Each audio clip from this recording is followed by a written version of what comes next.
Okay guys, so in this video I want to talk about the basics of animations. Now, I'm not going to cover how to create your own animation because that's something that I'll cover in a future video, and also because the vast majority of modding needs for most of what you're probably working with is going to be just using the basics. I mean, realistically speaking, despite having made quite a few reskins and unique units and stuff like that, I have only ever had to create my own animation one time. So that's just something to be aware of. Um, so the basics will be able to carry you pretty far. So let's get into it. Let me start off with the most basic. If we look at Asset Editor and we're looking at our variant models, all of these folders are skeletons. And so every animation is made for a specific skeleton. So an HU1 being humanoid 1, the basic human model skeleton, um, the only animations that will work with that skeleton is animations made for HU1. So HR1 is a horse, or Pegasus also, but basic horse models. Animations for basic horse models will only work for these HR1s. They won't work for any animations like HR2 or something. I don't even know if there's an HR2, but whatever. An animation made for female like elves or even the human Bretonian women and stuff are HU1B. Those animations will not work on humanoid 1, HU1, and so on and so forth. So, that being said, any animation that is made for any particular skeleton will work with any other model using the same skeleton. So if we want to, say, put zombie animations on a normal human, you can because they're the same skeleton. If you want to change a Bretonian woman's animation with that of a dark elf woman like Marathi's animation, you can. They use the same skeleton. So anyway, let's get into it and we'll talk about that. So first of all, um, we will go to rusted pack file, new pack file, add from pack file. So let's say we want to change the animation of a character to something else. So if we take a look at like Wolfric. So first of all, in Warhammer 3 data folder, we're going to go to data, and we are going to open some tables. So let's start at the most basic, battle animations table. This thing here defines every animation that currently exists in the game. So if we want to find some HU1C animations, for example, this will show all of our HU1C animations that will work. And Wolfric is an HU1C. He's a Chaos body, even though he's Norska.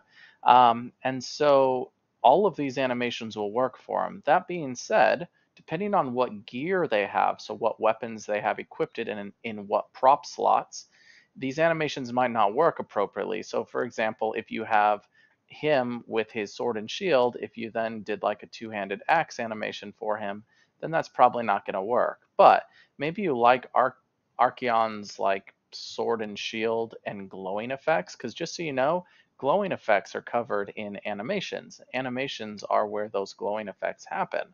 So if you like that glowing effect and you want to have it on him, well, you can use Archeon's animation. Anyway, we don't actually need this table unless we're creating our own animation, but this table at least gives you a comprehensive list of the animations that we have. So where do we actually change them? Well, that's going to be under our land units table. Now, this is going to affect battle animations. We'll talk about battle animations, and then we'll talk about campaign animations, and then what we do if we want to do something a little more. So land units tables. Now, I try very hard in my mods that are just reskin mods not to mess with land units table, because if I change the animation of a character or have to mess with the land units table in any way, it's not going to make it compatible. It's going to make it so it's not compatible with any mods that change the stats of that same character. So if I do this, that is change my animations for Wolfric, then we're going to have some issues with mod compatibility. But all you're trying to do is reskin it and you don't care about other mods, then cool. Now, if we take a look at Wulfric, he has 4 different versions. This is unmounted, this is his horse, this is his chariot, and this is his mammoth. It's ordered in the order that you get your mounts. So unmounted, first mount, second, third, etc. Okay, so if we go over to the main animation, you will see that he has some animations here. First off, each one of them are different. So oddly as well, his animation here is chariot, staff, and sword, even though he doesn't use a staff. He uses a sword and a shield. But sometimes those animations are actually just fine. Like I said, sometimes depending on what props you have equipped, it might mess with animations, but you'd be surprised what overlaps work just fine. So here, this is his sword and shield. This is his HU1C sword and shield, but notice it's HR1. It's like a mount on a normal horse, HR1. Here, this one defines it by HU1C. Notice they all start with HU1C because that's his skeleton that they work for, but then it defines something else, like it's for his chariot animation. And this right here, War Beast, I believe, is probably what that WB stands for, but that's his mammoth animation. So basically, the animation is actually the character himself, not the mount. So these animations, man animations, these things here define the actual man's animations, as you would expect by the name. My brain often calls it main animation, but it's man animation, obviously. So if we want to change this, all we have to do is click on it and choose another HU1C or copy another HU1C. Now, we can get like some Kislev ones. So let's say we really like the Kislev, like Zargard sword and shield animation, because we like that like Russian squat or whatever, the Slavic squat. Okay, so we want to give the Slavic squat to him. Well, I'm just going to copy this sword and shield animation because this is actually going to be a very close match because he's also a sword and shield, and I'm going to paste it into there. Okay.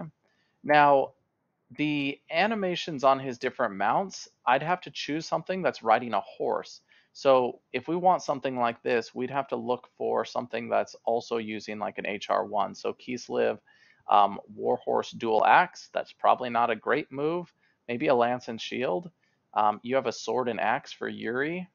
Interesting. That Yuri's from the, I think the prologue. But anyway, that's interesting that they have a specific animation for him. So it doesn't really matter. Let's just say lance and shield here. It's not going to be a perfect thing, but again, it doesn't matter. It's just a proof of concept here. So we paste that in. So now that's his sword animation or his horse animation. Now, these ones here, this is him seated on his mammoth, if I remember right. He has like a throne and he sits on it. So if I wanted to change this, you can change it to just like the Zargard.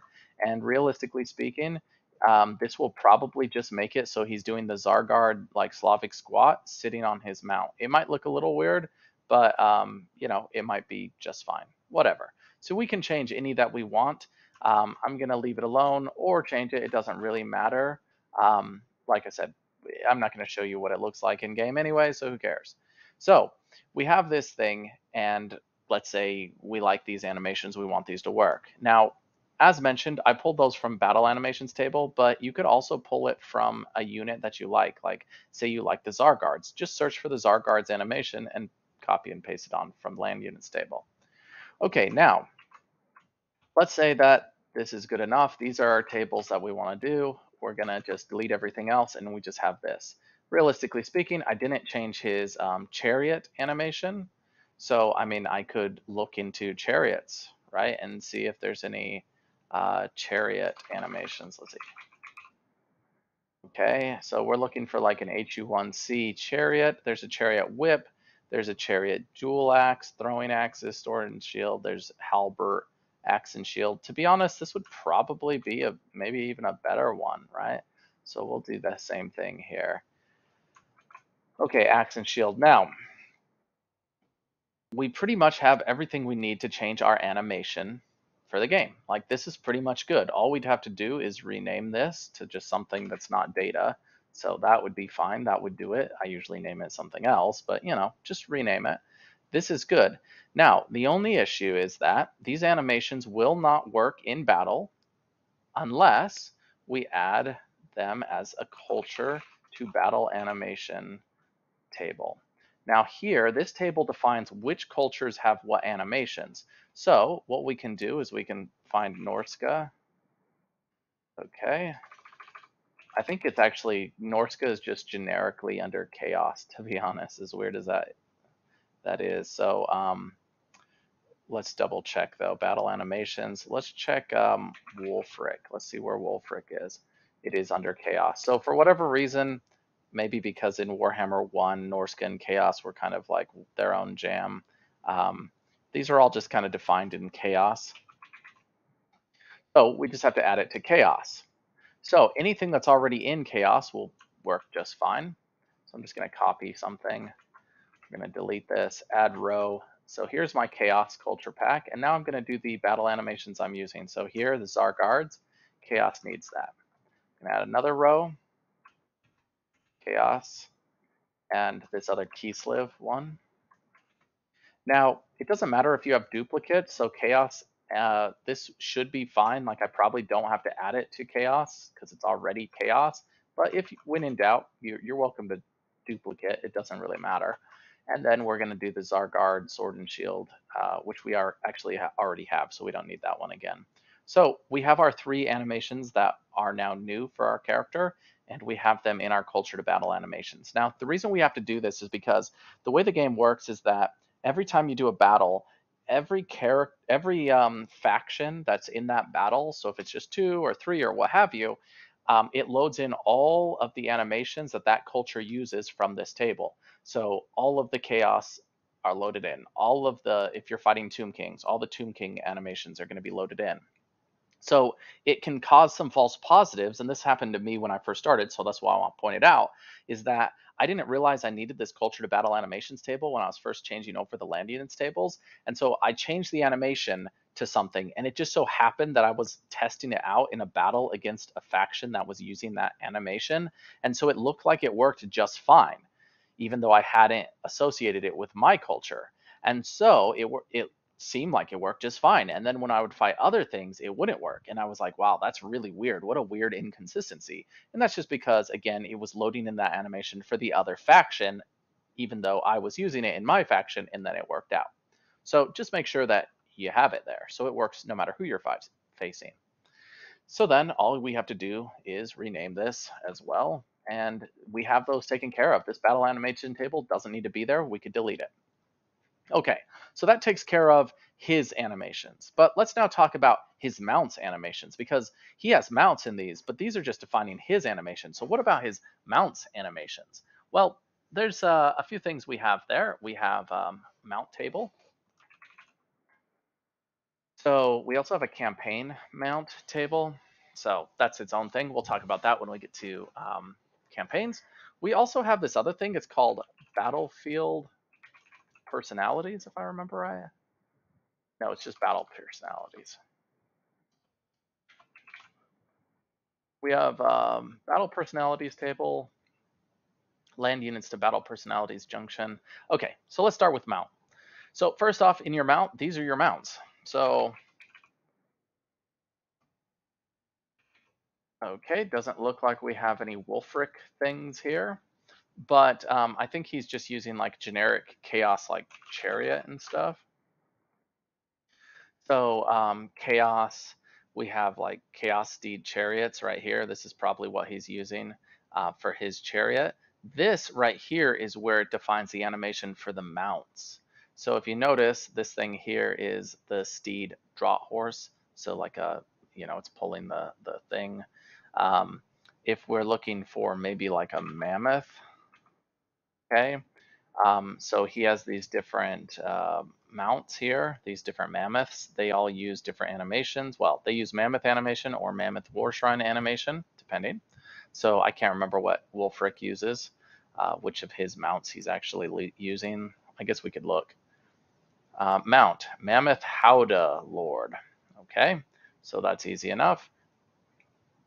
Howdah Lord right here. This is his mammoth. this is its animation. If I want to change it to a different animation, I just have to make sure it's an HQ3, which to be honest is there's probably not a lot of those. Mammoth, Mammoth Boss, Mammoth War Shrine, that's it. Those are your options. Okay, so depending on what skeleton you're using, you might be limited on the animations you can choose from. So that table defines the animations of the mounts in battle. We have our battle personalities table here. Now this has actually been simplified. In the olden days, it used to link, and it still shows that it links to the land units officers table, but in reality, it actually uses this land units to battle personalities junctions table nowadays because they don't use that same table anymore.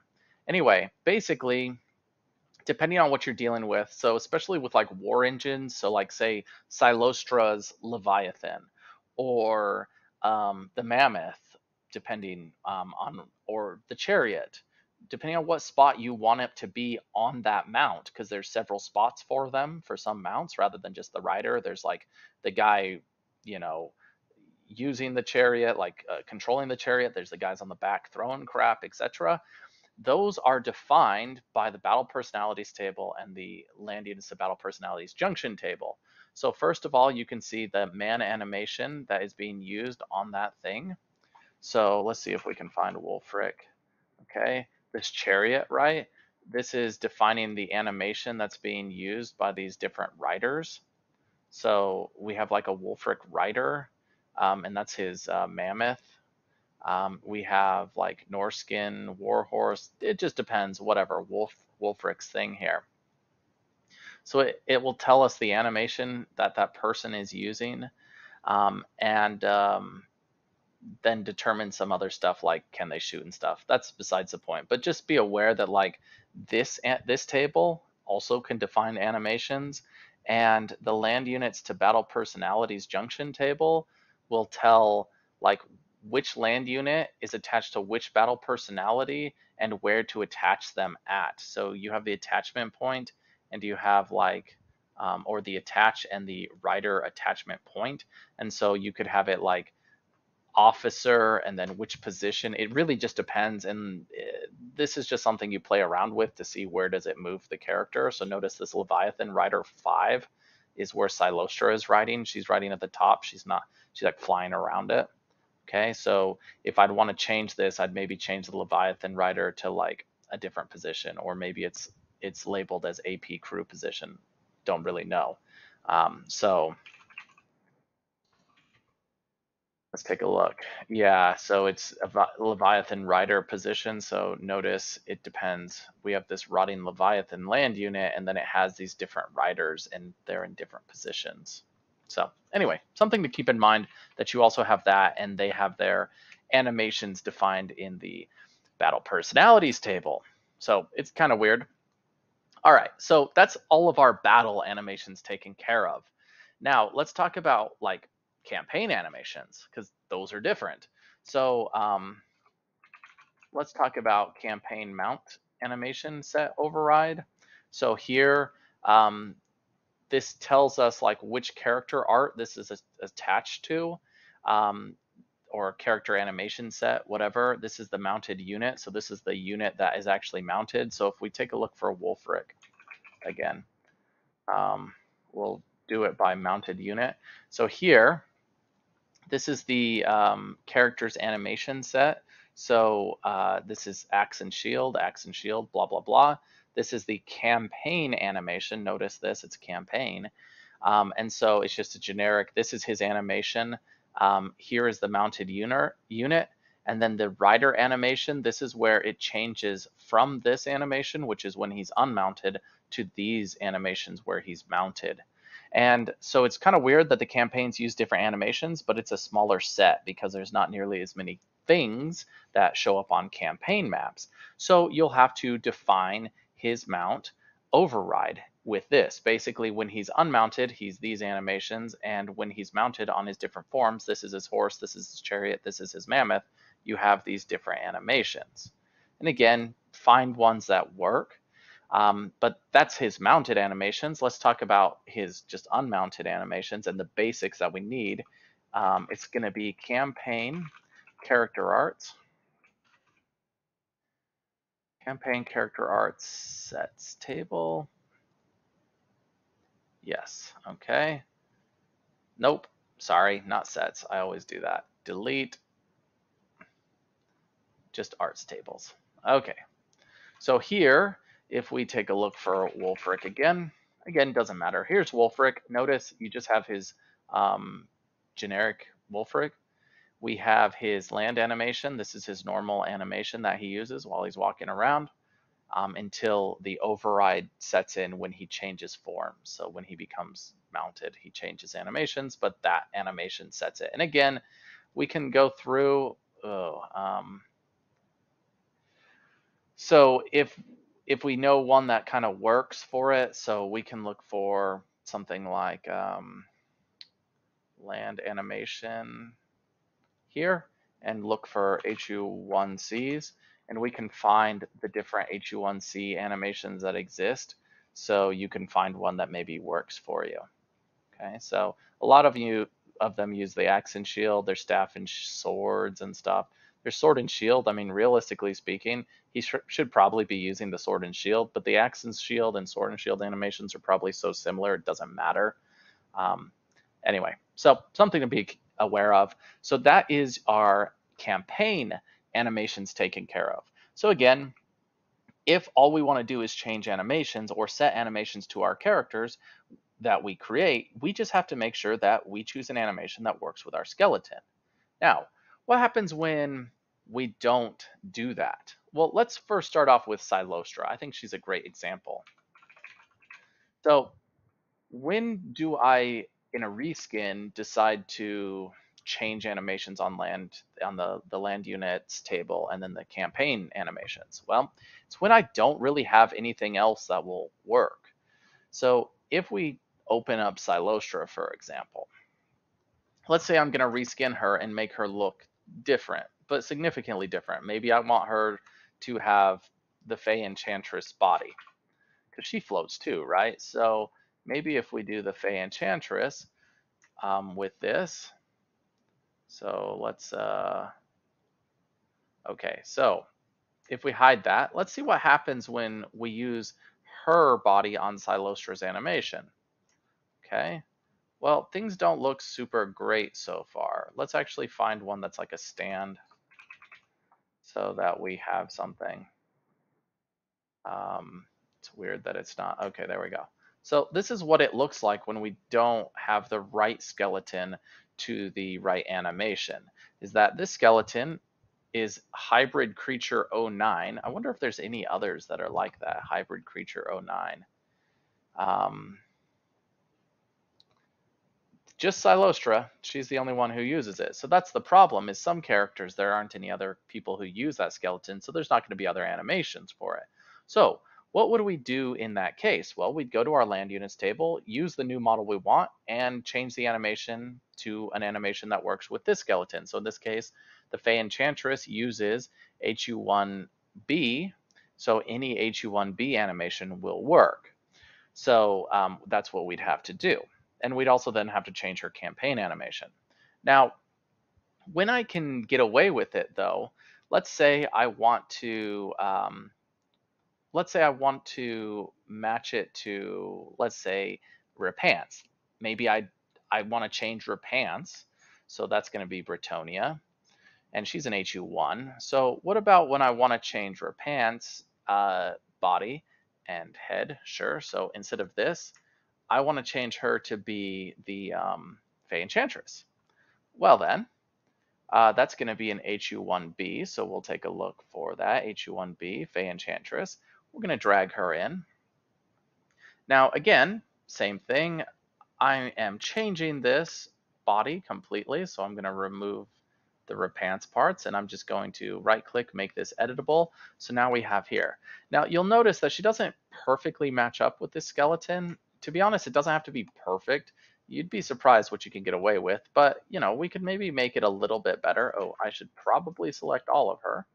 So here I'm shifting her back a little bit so she's more in line with it, but she's also kind of small. So let's go ahead and scale her up 5%. So 0.05, 0.05. That's going to get her a little more in line with it. Her feet now stick below the ground, so I'm going to actually bring her up.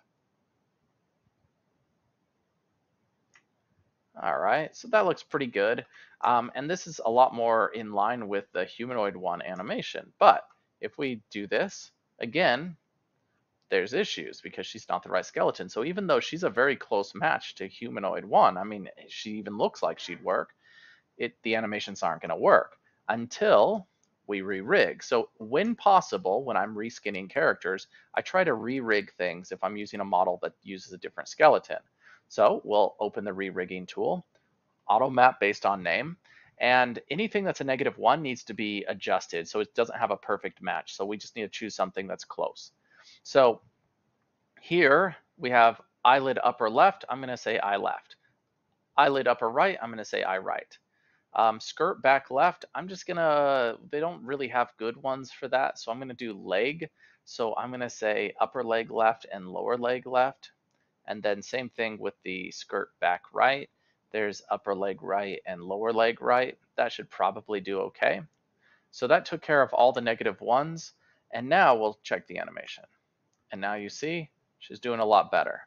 It's not like perfect for this animation because I mean, why is her dress coming in a little bit? Well, that's because I had to stick it to her leg rather than her legs animation rather than a skirt. So, you know, there's just those things to be aware of, is that sometimes it's a matter of you can get by. Now, the big issues that I have when you scale characters up is hands. So you might want to mess around with it. And you might say, ooh, but the forearm as well. If you look at the original, the forearm is doing the same thing. It's just this animation squeezes it. So that's something that's good to know, is that like even the original animation and vanilla characters, they have stretching that makes it look weird up close. They have clipping. So it's something to be aware of, that like, hey, these hands are not like the worst hands possible. So who's going to even notice it when she has a weapon in her hand anyway? So it's unlikely that anyone's going to notice depending on what she's using. So, but otherwise you might want to pull hands from somebody else and just try and get it to fit a little bit better. So this character now, all we'd have to do is generate our level of detail and save it and import this rigid model in for our other model and maybe generate a WS model as well.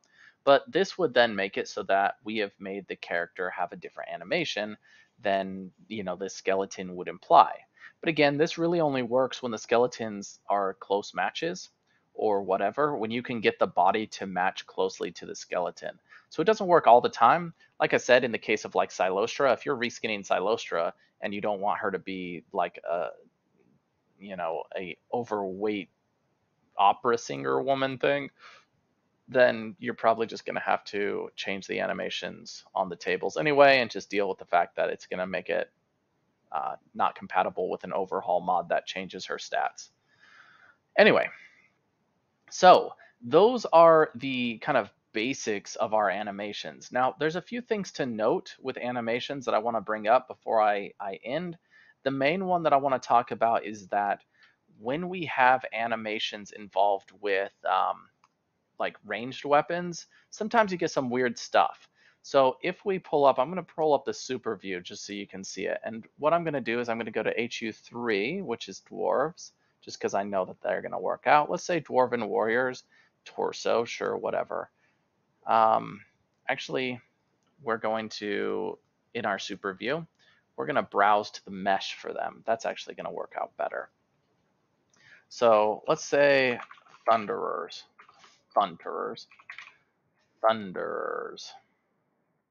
Okay. So if we use the variant mesh definition of the thunderers, we can do that here. So I'm going to choose that. So that will pull them in just a second. Once it loads, there we go. Now you'll notice that the animation, or the variant mesh, defines his axe and his gun. But if we then choose an animation, so here in this fragment, we can take a look at like axe and shield, axe and crossbow, the quarrelers animation. You might think, oh, it pretty much worked pretty well, other than the Thunderers animation uses like the muzzle blast and stuff, and it has, so it has the muzzle blast that when it be there anymore if you changed it to the crossbow, but you'd think otherwise it probably is going to work just fine because they pretty much use the same basic weapons. But if we take a look at, these are the different like fragment, so this is the actual animation, Dwarven Axe, Shield, and Crossbow animation. This is the Quarrelers one, and the Ranger animation probably is, they use the same one. These are each action that can be done. So all of these are the complete list of types of animations that happen here. Now, the only ones we're really interested in is the shoot, because let's see. Well, actually, let's see about fire level as well. Okay, notice he has a crossbow all of a sudden. And that's because, for some reason, some animations have the ranged weapons defined in the animation themselves. And it's actually considered a prop, basically. So this animated prop right here, if we look at animation, this is in the metadata. And so the metadata describes the rigid model here. And so if you were doing, like, you were changing the animation on a character or reskinning it just for them to have a different ranged weapon, you'd have to change their animation. And so that actually is like animating props and stuff. And you can watch that in a video I'll link. It's a guy named Dietrich. He is a cool guy. He's helped me out on Discord before. I've helped him out on Discord. He makes good videos. To be honest, his like video production value is quite a bit better than mine. So, you know, feel free to follow the link. He talks about the animating props, but in the case of like a flag bearer, but the concept is basically the same. You have these ranged weapons, and they are defined in the animated prop rigid models. So, and when I do an animation video, I might cover this as well, but I just wanted to point this out, is that this is an issue that you may run into with just your basic animation thing or reskinning when you say want to change a weapon. So unless you want your weapon to look like the Dwarven Lord crossbow here, well, then you're going to have to do something different. So if you were reskinning the Dwarven crossbows, the only way for it to show up when they shot is here. And like I said, it's not in every animation. It's just that it's generally when he's firing. So if we kind of have like shoot to stand here, notice this animation, shoot to stand, you know, he's using his proper weapon. There's no rigid model attached to that. There's no prop here. If we take a look though, again, back to our shooting, well, let's just say shoot ready to aim. Notice here that has in there again as an animated prop. So anyway, something to be aware of, but like I said, the majority of your needs will be covered in just the basics of animation, right? Either re-rigging or changing the animations here in your tables. So either doing that or re-rigging will cover most animations, unless you're dealing with reskinning ranged weapons, then you have to create your own animation. Or if you want to fit a character to a mount that maybe doesn't get used by that. So for example, in that case, we would use mount animation editor, which I've had to use before. You also have this tool, campaign animation converter, which if you have like a campaign character whose animation, there aren't animations for them, well, you can always use this campaign animation converter that converts over battle animations to campaign animations. So that's also available in when you need it. And like I said, I'll probably do a video on that eventually. Anyway, I think that's it. Thanks for watching.